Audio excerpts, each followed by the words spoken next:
कैसी ये दूरियां कोई हल ही नहीं। आज भी तू आया ना, तू आना कल भी नहीं।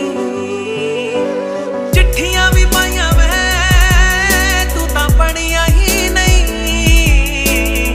कादा ये मिलना जे गल्लां करिया ही नहीं।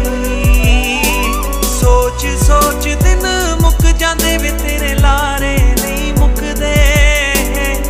लख मना लिया दिल नू मैं वे मेरे हंजू नहीं रुकदे। वे हुण मेरी जान ते पै गई आ। दिल मेरा भी करदा छड्डदा पर तेरी आदत पै गई आ। दिल मेरा भी करदा छड्डदा पर तेरी आदत पै गई।